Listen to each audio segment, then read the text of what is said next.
A lot of parents are thrown into home education because of COVID-19, and a lot of parents are getting confused trying to figure out how to homeschool overnight and feeling overwhelmed.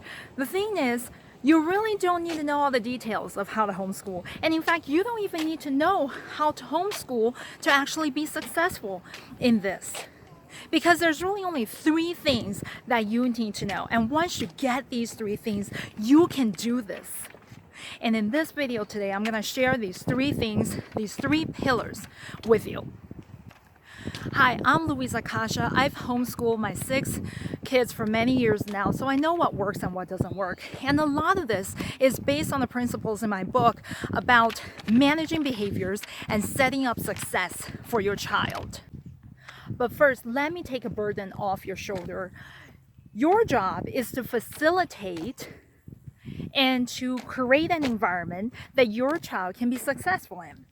Now, you're not responsible for creating and selecting the curriculum, for grading, making assignments, reporting, record keeping. You're not responsible for any of that, not even the driving of the education, because the school is in charge of it. So to do your job of facilitating and creating an environment where your child can be successful, here are your 3 pillars. First, structure. Why are we adults so anxious in this situation? Why are we so stressed? Because we've lost our rhythm. We've lost the way of how we normally do things. We lost that predictability, and we crave for normalcy. We crave for all the rhythm to come back during this tough time. What about our kids? They need structure. With structure, your child will have security, clarity, and predictability. But without structure, your child will have anxiety, uncooperating behaviors, and other challenges. And without structure, your child is going to live like this. Can you live like this? Oh, that's right. We're all living like this right now. But you get my point. We need to build that structure for them so that everything is predictable. I often get calls from parents saying how crazy and chaotic life is at home and how different their child is. But then when they go to school, they seem to be like a totally different person. They seem to be this angel that they can't imagine. Here's the reason why it seems like it's 2 different children. Because in school, they have the structure, they have the periods, the one thing to the next, the predictability that's happening every single day. But at home, if you don't have that, that's when you can start seeing almost 2 different person. And it's the same thing right now. Right now, we don't have that school building for them to go to, and we need to create the structure for them at home so that they can have the same amount of security and predictability. And what does that look like? It doesn't need to be any fancy, complicated schedule that you both go nuts with.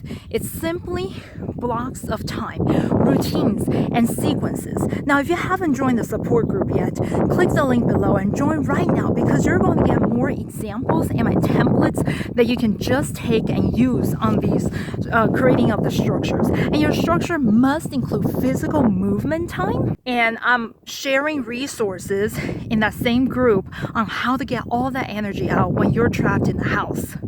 Also, space setup so that there can be minimal distractions. Set up your child's workspace with supplies and tools that they need. And also, you need to have visibility to supervising the computer screens, games, and online safety, and anything they do online. So again, a quick checklist on space setup is also posted in the support group in the link below. Working from home is another thing that can be achieved with the right structure, because it's basically comes down to you being able to set up the structure for school to be get done during school times, and then for your work time to have a different set of structure of activities that they can do quietly, that's independent, that they don't need you for. And depending on the age, the length and the type of those activities will be very different. And during this time, loosen up on the screen time expectations that you may have, because your work is important and your sanity is important. And if they need to be on a screen for a bit of the time in order for you to get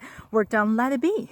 coordinate your schedule with theirs for you to do work when they can do some independent work and assignments on their own, and also getting them the attention they need ahead of time will also help them be more independent and need you less when you need to get work done. The second pillar is your success paradigm. Here's a concept I explain in my book in a lot more detail, and that is what drives the behavior. Because if we want to create the success, we need to know what are the behaviors and what drives the behaviors that's going to result in success. So what drives the behavior? It all starts out with the experience. For example, in the beginning, if I'm stuck on freeway 5 and I'm stuck in traffic, my experience is going to be a horrible one there. And that's going to lead to my thoughts. And my thoughts is that this is not a good path to take, and I'm feeling negative about it. So my feelings are upset every time I get on I-5. And what happens to my behavior? Yes, this leads to the behavior. I am going to either not take the 5, or I'm going to leave earlier or leave later. Doesn't matter what I do, but my behavior is going to alter as a result of my experience, my thoughts, and my feelings. So the key here is to build those successful experiences for your child. What does that look like? For example, if you were to start today, let there be incremental little successes that you set up, to the degree of, hey, if your child exercises for 20 minutes, he reads for 20 minutes today, and then he eats all his meals, let that be the success. Call that a win for today. You have to be able to create those successes. Otherwise, by 10 in the morning, you're going to feel like this. And that doesn't help you in the long haul of how you need to continue to carry this on.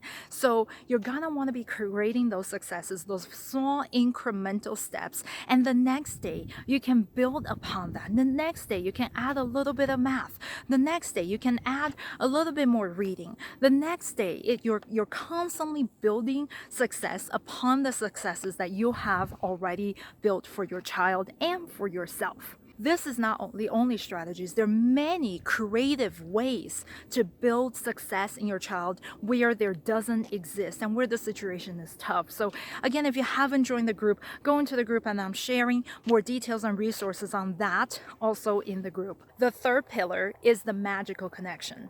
Many times I got called from parents telling me that they want to spend more time with their kids. And now those same parents are coming back to me screaming. But hey, we got our time. We got the time that we wanted to spend with them. And we need to take advantage of spending that time and making those precious memories and connections with them, and turn those connections into some really magical connections. And why am I saying this? Because what I found is those connections are definitely the foundation and the basis for your parenting. Because put it this way, those connections are the things that are going to fuel your child to do the difficult things during the difficult times. If a stranger asked you to go see a movie that you don't really care for, would you go? Probably not. But what if your best friend asked you to that same movie that you still don't want to see? Would you give it a try? Maybe. Yes, you may consider it.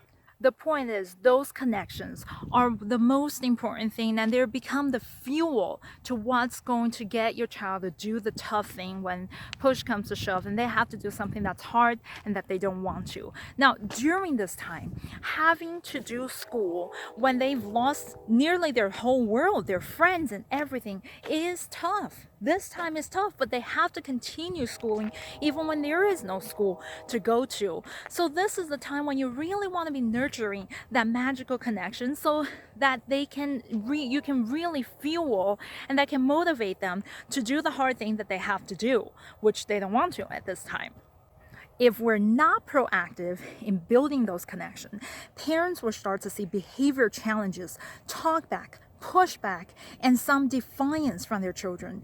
So it's important that you connect and bond and give that sense of security so that they can feel grounded. There goes the 3 pillars I promised you. If you can get that, you can do this.